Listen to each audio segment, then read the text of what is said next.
வணக்கம். எட்டி டாக்ஸ்ல என்ன பார்க்க போறோம்னு கேட்டீங்கன்னா, அடுத்தடுத்து வெளியாகிய கருத்து கணிப்பு திமுகவை கதற விட்டது. அடக்க முடியாத மகிழ்ச்சியில் அதிமுக. அதிமுகவுக்கு அடக்க முடியாத மகிழ்ச்சியா? ஆமாங்க, அவங்க ஒரு இன்டர்னல் சர்வே எடுத்திருக்காங்களாம். அந்த சர்வே முடிவுகளை பொறுத்த வரைக்கும் அதிமுகவுக்கு பெரிய நம்பிக்கையை தந்திருக்கிறதா. அதே மாதிரி தான் திமுகவும் ஒரு சர்வே எடுத்திருக்கிறதா. அந்த சர்வே முடிவுகள் அதுக்கு அதிர்ச்சியை தரக்கூடியதாக இருக்கிறதா. ஆனால் கருத்து கணிப்புகள் வெளிவருது தெரியுமா? அந்த கருத்து கணிப்புகளை பொறுத்த வரைக்கும் திமுக 180, 190, 200, குறைந்தபட்சம் 165, 170 இந்த மாதிரி வாய்க்கு வந்த நம்பர்லாம் கருத்து கணிப்பாக வெளியிடுகின்றதாம் ஊடகம். ஆனால் இந்த ஊடகத்தினுடைய கணிப்புகளை பொறுத்த வரைக்கும் பின்னாடி ரிசல்ட் வந்த பிறகு பொய்யாகி விட்டது என்றால் திமுக தான் இவை அத்தனையும் காசு கொடுத்து வெளியிட்டன அப்படின்னு சொல்லிட்டு திமுக மீது பழி விழுந்துருமா. ஏற்கனவே ஊடகத்தை காசு கொடுத்து தான் கண்ட்ரோல் பண்றாங்க திமுகவினர் அப்படின்னு ஊருக்கே தெரியும். அதே மாதிரிதான் இப்ப வெளியிட்டு இருக்கக்கூடிய கருத்து கணிப்புகளை கூட திமுக மீது ஒரு வெற்றி பார்வை படர்ந்து கொண்டே இருக்க வேண்டும். அசைக்க முடியாதது திராவிட இயக்கங்கள் என்ற ஒரு எண்ணம் இருந்து கொண்டே இருக்க வேண்டும் என்பதற்காக இந்த கருத்து கணிப்புகள் அத்தனையும் காசு கொடுத்து தான் போட வச்சாங்க அப்படின்றது ஊருக்கே தெரியும். ஆனா காசு கொடுத்ததுக்கு நன்றி விசுவாசமாக ஊறப்பட்ட எண்ணிக்கையை போட்டு விட்டாங்க 200க்கு மேலே அப்படின்னு சொல்லிட்டு. ஆனா இன்டர்னல் சர்வே பொறுத்த வரைக்கும் திமுகவுக்கு அதிகபட்சமாக 90 தான் கிடைக்குமா. அதிமுகவுக்கு தனியாவே பாத்தீங்கன்னா 110 கிடைக்குமா. கூட்டணியில் 137 கிடைக்குமா. அதனால அதிமுக குஷியில் இருக்கிறாங்க. சரி, திமுக எங்கெல்லாம் கோட்டை விட்டது அப்படின்னு பார்க்கும்போது கூட்டணி கட்சிகளை கொஞ்சம் பிரிச்சு மேயணும் அப்படின்னு சொல்லிட்டு கருத்து கணிப்பாளர்கள் சொல்றாங்க. ஏன்னா திமுகவை தவிர்த்து வேற எந்த கட்சிக்கும் வாக்கு வங்கி இல்ல. காங்கிரஸுக்கு வாக்கு வங்கி இருக்குதா? வாக்கு வங்கியே இல்லாத ஒரு தேசிய கட்சினா தமிழகத்துல அது கம்யூனிஸ்ட் கட்சிகளும் காங்கிரசும் தான். கம்யூனிஸ்ட் கட்சிகளுக்கு வாக்கு வங்கி எவ்வளவு இருக்குது?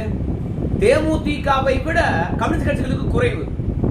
அதாவது அரசியல் களத்துல அடையாளம் தெரியக்கூடிய தலைவர்கள் கொண்ட கட்சியாக காங்கிரஸ் இருக்குது.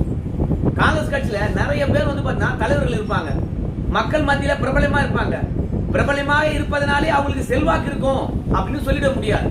அதனால திமுகவுடன் இணைந்திருக்கக்கூடிய ஒரே ஒரு கட்சி மட்டும்தான் குறைந்த அளவு மக்கள் செல்வாக்கு இருக்குது. அது விசிக மட்டும்தான். காங்கிரசுக்கு செல்வாக்கு இல்லை, கம்யூனிஸ்ட் கட்சிகளுக்கு செல்வாக்கு இல்லை, அப்புறம் தேமுதிகவுக்கு செல்வாக்கு இல்லை. இப்படி எந்த கட்சிக்கும் செல்வாக்கு இல்லாத பொழுது திமுகவுடன் இணைந்திருக்கக்கூடிய 28 மற்றும் இன்னும் பிளஸ் மத அமைப்புகள் இவை அத்தனையும் தனி மனித செல்வாக்கு இருந்தாலும் இருக்கலாம். ஆனா கட்சி ரீதியா செல்வாக்கு இல்லாத காரணத்தினால எத்தனை கட்சி திமுக கூட்டணியில் இணைந்திருந்தாலும் அவையினால திமுகவுக்கு பலம் ஒன்றும் கூட போறது இல்ல அப்படின்றதுதான் அதிமுக இன்டர்னல் சர்வேல கிடைச்சிருக்கக்கூடிய ரிசல்ட். அதே மாதிரி திமுகவும் போயிட்டு இன்டர்னல் சர்வே எடுத்திருக்காங்க. அந்த சர்வேல திமுக காரங்க பூத் லெவல் வரைக்கும் அபாரமா வேலை பார்த்திருக்காங்க. ஒவ்வொரு ஓட்டு முக்கியம் என்பதனால கால்ல கையில விழுந்து ஓட்டு போறது கூட்டு வந்திருக்காங்க.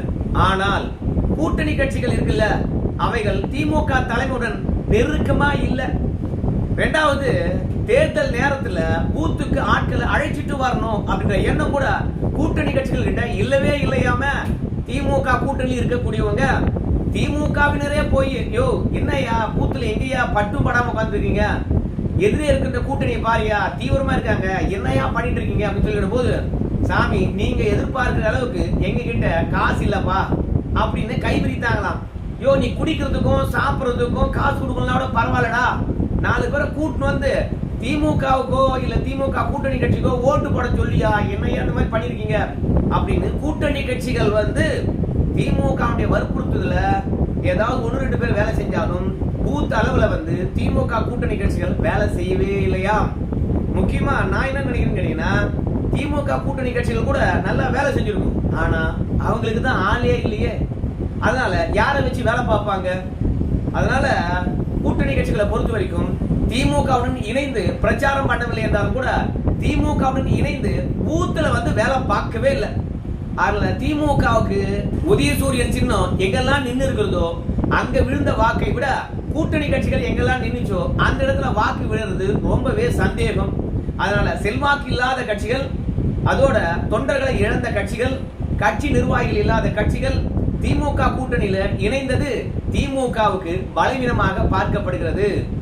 இரண்டாவது, திமுக பெருசும் நம்பின ஒரு விஷயம் பெண்களுக்கு அவங்க தந்திருக்கின்ற காசு. இரண்டாவது, இலவச பேருந்து, அதோட கோடை விடுமுறை மற்றும் மகளிர் உரிமை தொகை என்று சொன்ன 5000 ரூபாய். சோ இது திமுகவுக்கு செல்வாக்க உயர்த்தி காட்டியிருக்கும் அப்படின்னு சொல்லிட்டு நினைச்சாங்க. ஆனால் அத தவேகா காரங்க தூள் தூளா உடைச்சிட்டாங்க. ஏன் தெரியுமா? சமூக வலைதளத்தில் இருந்து ஒவ்வொரு வீட்லயும் இருக்கக்கூடிய தவேகா தொண்டர்கள் இது எங்க காசு தான் அப்படின்னும், ரெண்டாவது கோடைக்காக 2000 ரூபாய் கொடுக்கணும்னு சொன்னார். இல்ல, ஏன் போன வருஷம் கோடை வரலையா, இந்த வருஷம் மட்டும்தான் கோடை வந்ததா அப்படின்னு சொல்லிட்டு நீ எவ்வளவு பணம் கொடுத்தாலும் சரி எங்க பணத்தை நாங்க வாங்கிக்கிட்டு நாங்க டிவி கேக்கு தான் போட்டு போடுவோம் அப்படின்னு சொல்லிட்டு ஒவ்வொரு வீட்டில் இருக்கக்கூடிய இளைஞர் பட்டாளமும் திமுக தந்த நலத்திட்டத்தை நாசம் பண்ணி விட்டுட்டாங்க. இது இன்ஸ்டாகிராமில் இருந்து நடு தெரு வரைக்கும் அம்பலமாகி போச்சு.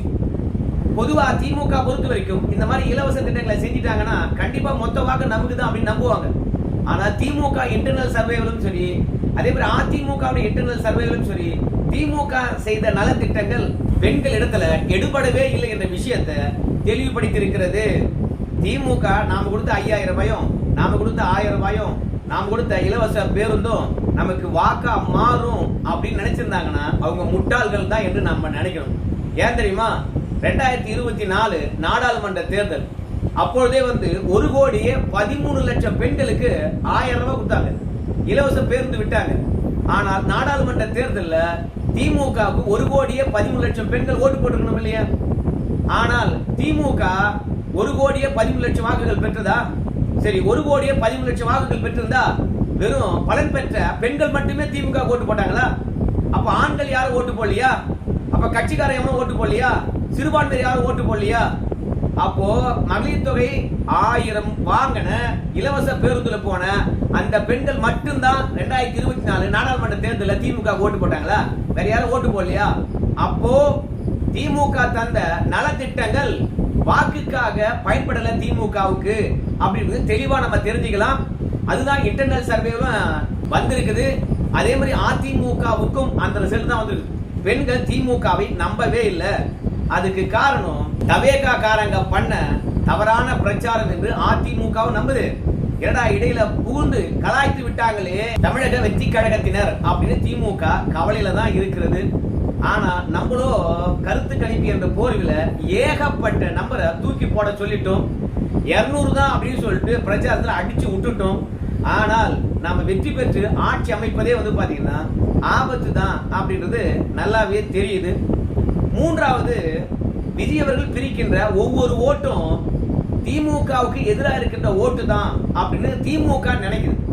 ஆனால் இன்டர்னல் சர்வே எடுத்து பார்த்திருக்காங்க. ஒவ்வொரு பூத்லயும் உட்கார்ந்துருப்பாங்க இல்லையா, அவங்க கிட்ட கேட்டிருக்காங்க. ரெண்டாவது, ஓட்டு போட்டு வெளியே வந்தவங்க கிட்டையும் திமுகவுடைய ஐடிவிஸும் அதே மாதிரி முதலமைச்சருடைய மருமகன் இருக்காரு இல்லையா, அவங்களுடைய பெண் என்ற அமைப்பும் கேட்டிருக்காங்க. அந்த ரிசல்ட் அவங்களுக்கு பெருத்த ஏமாற்றத்தை தந்திருக்கிறது. திமுகவுக்கு எதிராக இருக்கின்ற வாக்குகளை மட்டுமே விஜய் பிரிக்கல, திமுகவுக்கு ஆதரவாக இருக்கக்கூடிய சிறுபான்மையர் வாக்கு, இளைஞர் வாக்கு, பெண்கள் வாக்கு, இவை எல்லாவற்றையும் விஜய் அவர்கள் அள்ளிக்கிட்டு போயிருக்கிறாரு அப்படின்றது இன்டர்னல் சர்வேவில் நல்லாவே தெரியுது. அதனால திமுகவுக்கு இந்த முறை சென்னை போன்ற பெருநகரங்கள்ல பெருத்த அடி விழும். இத்தனை ஆண்டு காலமாக எம்ஜிஆர் உடைக்காத கோட்டைய, ஜெயலலிதா உடைக்காத கோட்டைய டெல்டாவிலும் அதே மாதிரி சென்னையிலும் திமுகவுக்கு மரண பயத்தை விஜய் அவர்கள் காட்டியிருக்கின்றார். இதெல்லாம் இன்டர்னல் சர்வேல வந்திருக்குது. ஆனா ஊடகத்தை பொறுத்த வரைக்கும் இவ்வளவு விலாவரியாக ஒவ்வொன்னா பகுத்து அறிந்து பிரிச்சு கருத்து கணிப்படுத்தி வெளியிடல. ஆனா திமுக பொறுத்த வரைக்கும் இந்த கருத்து கணிப்பெல்லாம் பார்த்து விட்டு எகிரி குதிக்கல. இப்போ ஒரு கருத்து கணிப்பானது திமுக 165 வெற்றி பெறும், 170 வெற்றி பெறும், அப்படி இல்லையா குறைந்தது 145 வெற்றி பெறும், குறைந்தது 122 வெற்றி பெறும் அப்படின்னு கருத்து கணிப்பு இருக்கு. மொத்தத்துல திமுக ஆட்சியை பிடிக்குது அப்படின்னு ஒரு கருத்து கணிப்பு வந்துருக்கு, உங்க எல்லாருக்குமே தெரியும். ஆனால் இந்த கருத்து கணிப்பை கண்டு திமுக மகிழ்ச்சியா தானே இருக்கணும். எங்களுக்கு எதிரியே இல்லப்பா களத்துல, கருத்து கணிப்பு வந்துருச்சு பாருப்பா, நாங்க ஏற்கனவே சொல்லியிருந்தோம்ல, நாங்க ஏகப்பட்ட நலத்திட்டங்களை செஞ்சிருக்கிறோம். அதனால மக்கள் எங்களை மீண்டும் அங்கீகாரம் செய்திருக்கின்றார்கள். திராவிடம் 2.0 ஸ்டார்ட் ஆயிடுச்சு, நாங்க எப்படி இந்த ஆட்சியை நடத்த போறோம் பாரு அப்படின்னு அறிக்கை ஒண்ணும் இல்ல. இந்த வீடியோ எடுக்கிற வரைக்கும் கருத்து கணிப்பு தொடர்பாக திமுக மட்டத்திலிருந்து யாருமே கருத்து தெரிவிக்கல. அதிமுக தரப்புல தெரிவிச்சிட்டாங்க. இந்த கருத்து கணிப்பு என்பது கருத்து கணிப்பு அல்ல, கருத்து திணிப்பு. உழைப்புக்கு மிஞ்சிய ஊதியம் வேற யாராலையும் தர முடியாது. நாங்க வேலை பார்த்திருக்கோம். திமுக யாருக்குமே பாதுகாப்பு இல்லாத ஒரு ஆட்சி நடந்துச்சு. போற இடமெல்லாம் பெண்கள் நடுங்கி கொண்டிருந்தார்கள். ஆண்கள் குடித்ததை தவிர உழைத்தது வீட்டுக்கு போய் சேரல. பள்ளியில பாத்தீங்கன்னா பாடம் சொல்லி கொடுக்குறாங்களோ இல்லையோ, போதைப் பொருள் சர்வ சாதாரணமா நடமாடிச்சு. அதனால நிர்வாக சீர்கேடு, குழப்பங்கள், இரண்டாவது பொருளாதார சீரழிவு, விலைவாசி உயர்வு, கடன் சுமை, இவையெல்லாம் திமுக தமிழகத்தை கெடுத்து வச்சிருக்கின்ற ஒரு அடையாளமா இருக்குது. பட்டி தொட்டி எல்லாம் இவற்றையெல்லாம் நாங்க தான் கொண்டு போய் சேர்த்தோம். அதனால எந்த பக்கத்திலும் சரி திமுக நல்ல பேரே இல்லை. அதனால திமுக மீண்டும் ஆட்சிக்கு வரும் என்று சொல்ற கருத்து கணிப்பு எல்லாம் சும்மா கண் துடைப்பு. அதுலயும் ஜெயலலிதா காலத்துல இருந்தே இந்த கருத்து கணிப்புகள் திமுகவுக்கு ஆதரவாக தான் சொல்லுவாங்க. மனசாட்சியை தொட்டு சொல்லுங்க, திமுக ஆட்சி இந்த 5 ஆண்டு காலம் பார்த்தவன் மீண்டும் திமுக ஓட்டு போகணும்னு சொல்லிட்டு நினைப்பானா?